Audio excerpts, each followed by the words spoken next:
Hello and welcome back to another game of Risk 2. Today you'll be joined by me, your host TK421. So let's jump straight into it. As you can see, there's a few different ways you can play. Same time, I think is unique to this game actually. But for now, we'll just stick to Classic Risk. That's the game we all know and love. So we'll jump straight into that. Now, the one thing I have changed is I've changed the game objective from 100% domination to capital. I think it's a really interesting way to play because it sort of changes. I'm not sure how it affects the AI, if at all, but for me, it introduces a new way to play the game. You have to think differently about how you place your troops, where to attack, and long-term strategies. Apart from that, the only two extra territories we've included because I like playing with them is New Zealand and the Falklands, which actually makes the South America and the Australia oceanic region harder to hold. But apart from that, we'll jump straight into it. We'll play territory grab, set value for cards. But to add a bit of a challenge, we're going to add a few more AI players. And then Napoleon's always fun to play with. Nice blue for France. For those of you who are not aware, all of these AI characters actually have different personalities. As you can tell, these are all based off real generals. We've got Napoleon Bonaparte. He's actually the only one I really recognise, to be honest with you. But yeah, so like when you're playing this game, every time you've got Friere here, should play a single way because he was programmed to do so. So like with alliances and stuff, some are more likely to hold alliances. The AI do actually remember if you break an alliance you have with them, and some are more likely to attack you if you have done that to them, for example. 6 is quite a few players without being crazy difficult. And the other thing I like to do, and it's solely preference, has nothing to do with the game, but I like to change the view to ownership. And it looks a bit strange now, but you'll soon see what that achieves. So I think we might start over here in North America. Obviously it's good to sort of keep your troops together in the one sort of connected empire thing.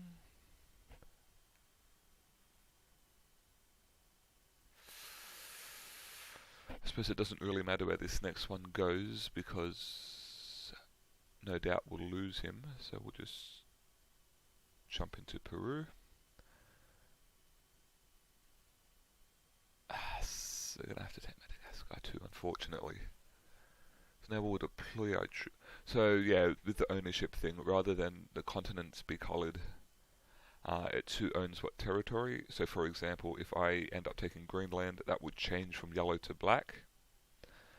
As long as you know sort of the boundaries of each region or continent, I suppose, for the bonuses, you don't really need to set it that way.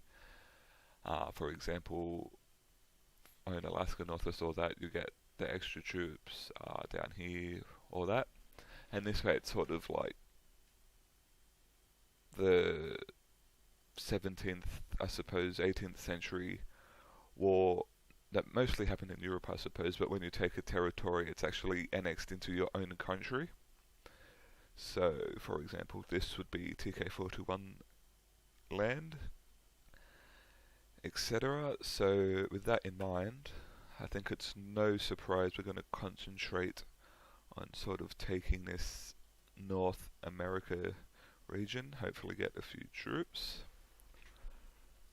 Looks like yellow may push up, so we're going to have to defend Central America. And of course, it's never a bad idea to defend your borders anyway. We're obviously going to lose Madagascar. There's no point wasting men defending it.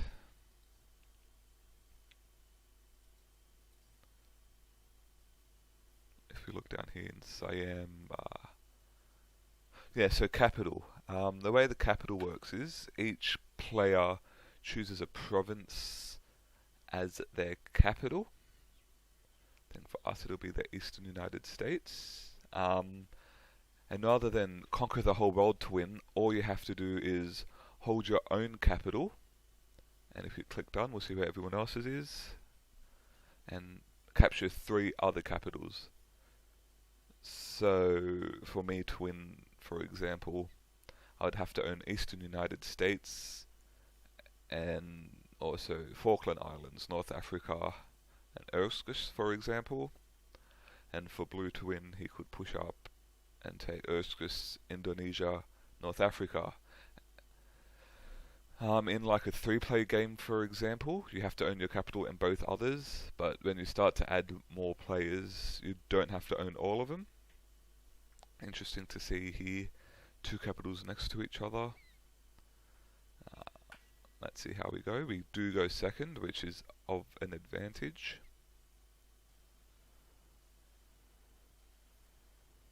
Speed that up. So orange is done, and we'll get our 3 troops.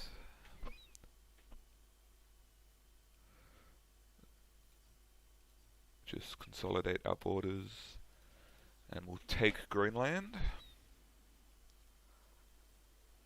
Hopefully take Greenland. There it is. So like I was saying, as you can see, that's now black. We've, I suppose, annexed it. If you've been watching my EU videos, that's the sort of feeling I like to get from it. It's now part of my country. And with that, we'll get our card, and I think that will do for now. See how everyone else plays their first rounds.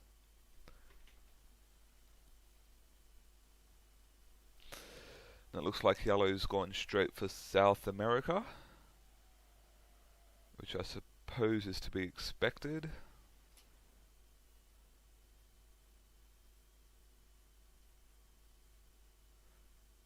Red, no surprises, will be going for Africa.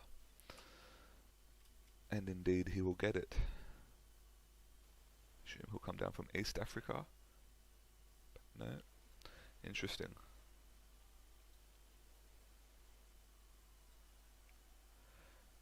He'll retreat, and now East Africa, yep.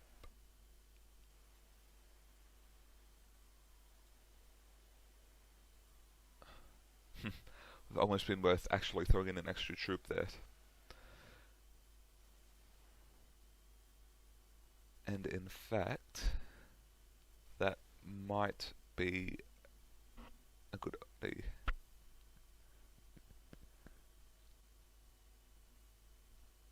We'll speed this up.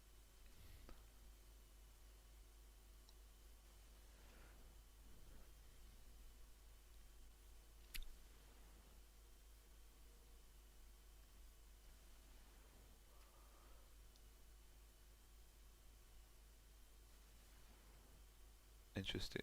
You can sort of see how everyone's contained. Orange is probably the only exception to that. They've got 2 sort of regions, but everyone else. So obviously red's the Africans, blue's Asians, the South Asians I should say, green's whole Russian, North Asian sort of thing. We're the Americans, and with that in mind, we might want to take Great Britain just for nostalgia, but of course that's got no gameplay advantage whatsoever. I was actually going to do this on my turn, but if you look here, orange is offering us an alliance. It's a level 3 alliance, and I'm not actually sure exactly what each number is. I can show you more on my turn, but basically there's 3 types of alliances. There's a level 1, a level 2, a level 3. And if I understand the game properly, a level 3 alliance means we won't attack each other at all. And seeing as we're not really in conflict with orange anywhere, I don't see why that would be a bad thing. So this here shows that we are allied. And from memory, I haven't played this game in quite a while. I think it will last for one turn. So until orange's next turn. But we'll have to check up on that.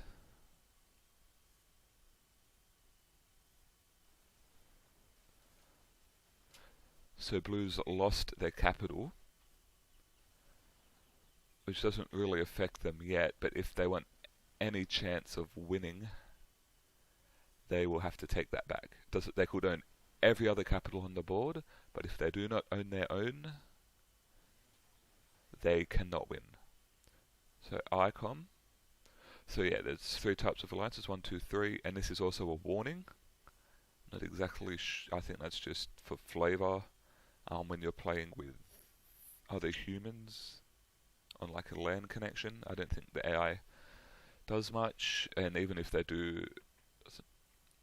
So looking at where we are, I doubt anyone else will offer us an alliance. That doesn't help, I don't know what the numbers mean apart from 3.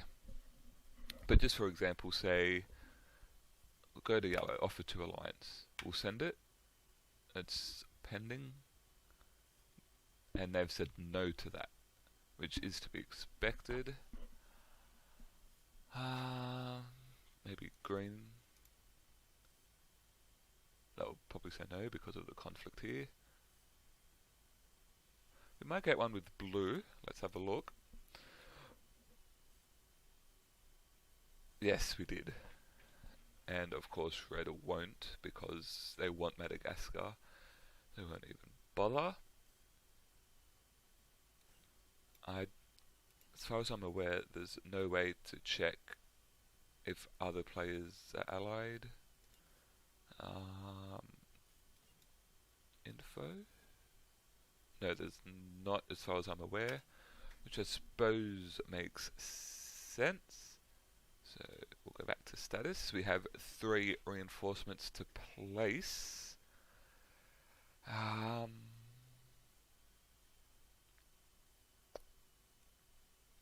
think we'll put all 3 in Greenland.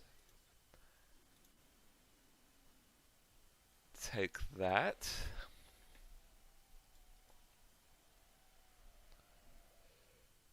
I think for now that will do. And turn.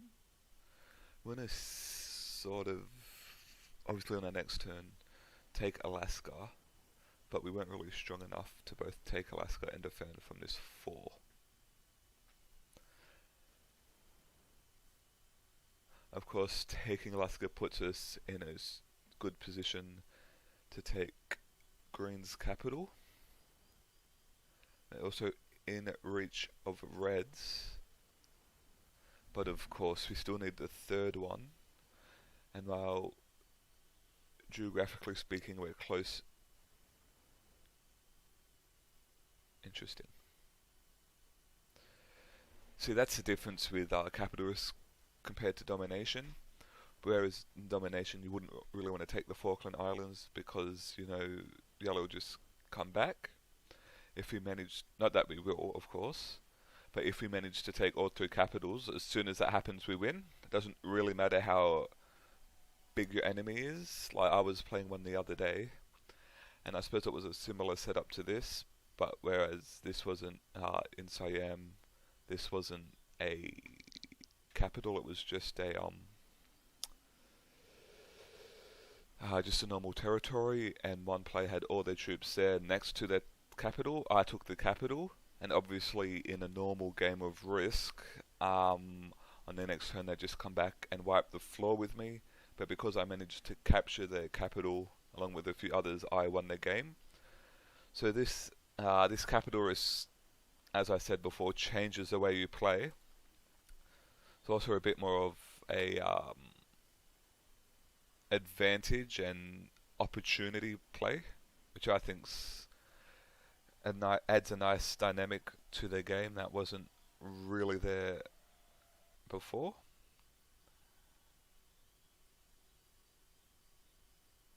Let's check ICOM. We're no longer allied with orange, but we still have our alliance with blue.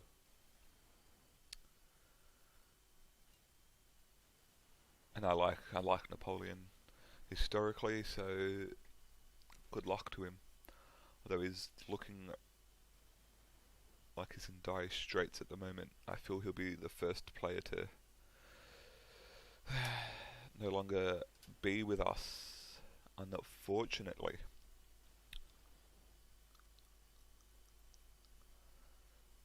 As you can see, Orange Campbell doesn't seem to be that aggressive as a player.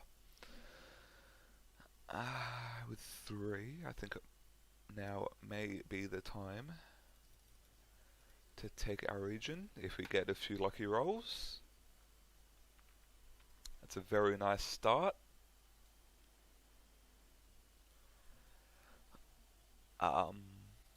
This game is also notorious for dodgy dice rolls.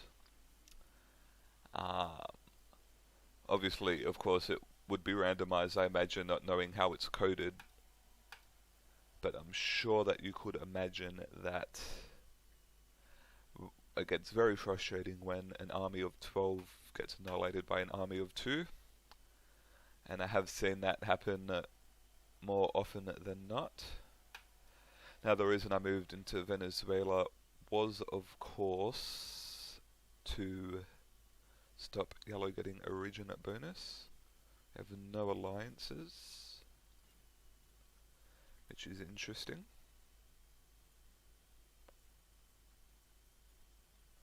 We'll end it there. We're in a relatively strong position at the moment. Obviously, we have one weakness at the moment, but yellows won't exploit it by the looks of it.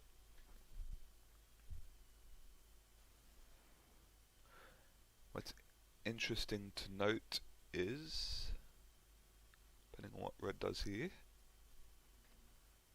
if red leaves his capital open, they could actually be strong enough to win. If we take North Africa here, the Falklands, Uskich, which is pretty strong, but we do have 7 here to start with. In fact, North Africa is very weak. Also, depending on what Orange does, if they don't reinforce Indonesia, I mean, it's a bit of a hike, but with New Zealand open, see, that's what I like about a few of these extra territories. The Falklands opens up south here, and New Zealand in particular, I think, is a nice addition. Hawaii is also interesting to play with sometimes. It connects, I believe, Western United States and Japan, but obviously I find Africa hard enough to hold as it is. You don't want to make that. Orange is obviously going after blue to take Napoleon's cards. And in fact, if he loses here, and he does, we might do that instead. Again, that's the whole advantage play sort of thing.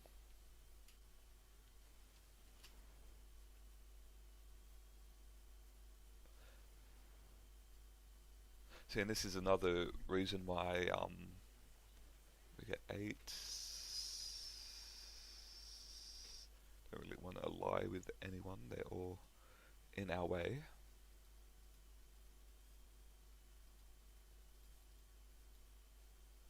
Done. We'll get the 4 extra troops. I think that'll be okay. So we've got 12 to play with. And this is where the game gets interesting. Now obviously I could try and win the game outright, which with 12 troops probably is possible. Or you could play the more classic risk, like go take Great Britain, get his cards and play for the long game. But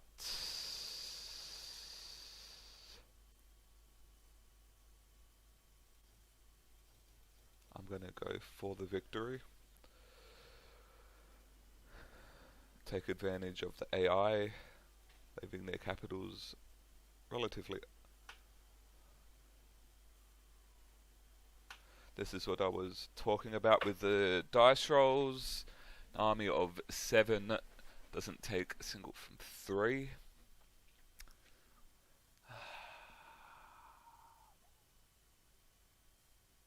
So we're going to go for, I only need 3. I can take North Africa, Siam and Indonesia. If my dice rolls improve, we'll see.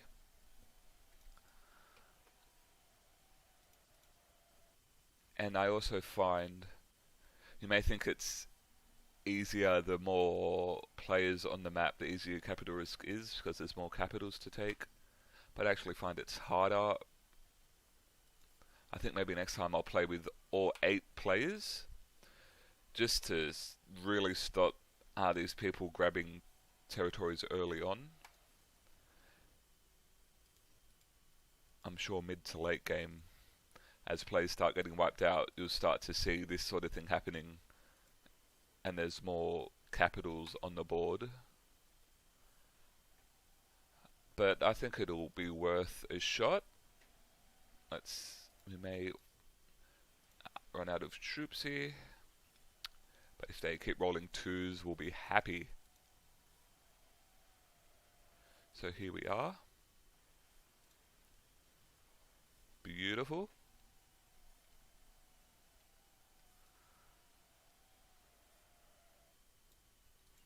Move them all in, and we will take Indonesia.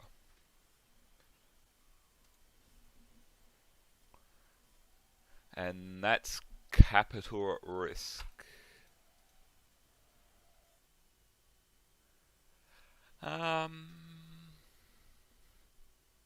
Even if we weren't playing capital as just normal risk, I still think that's a relatively strong move. It leaves us with the only ones owning a territory. Probably the only thing I would have changed is I wouldn't have attacked from Alaska. I still would have had that defensive build up there. I would probably, I don't know, I probably wouldn't have actually.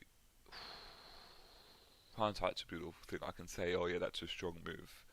But in all honesty, I would not have done that if the capitals weren't providing an incentive to go that far. But yes, I'll end my turn, and our mission is complete. The game was won by TK421. We'll just quickly look at the stats. I was always the strongest, interestingly enough, until the end there. My army wasn't the largest, and in fact, very good. I managed to win that without making the most kills. Our casualties were up there, but not the highest. Obviously, we got the most reinforcements. We did own North America, and we did get those 4 troops, which help. 1 continent was all anyone held. Largest empire. I do like connecting my empire. It allows you to hold a lot of territory without having to reinforce each territory, as long as you have strong borders, which is nice. And attack. Yep, that's very aggressive play by us for the most part. And let's be honest, in Risk, you sort of have to be aggressive to win. All in all, a pretty successful war, I thought. Please join me next time, where either we'll have another game, I think maybe with all AI, not sure if we'll do Capital again or just Classic Conquest, and we might even look at same time tournament. For those who don't know, is just a mix of both, where you get each tournament round like a different scenario. It's a mix between Classic and same time, and like sometimes you'll start with all your troops allocated, sometimes you still get to reinforce them, sometimes blank map, or different numbers of AI and stuff. In fact, it might be actually a good idea to turn that into a mini series. We'll see how we go. But for now, thank you for joining me. We'll see you next time.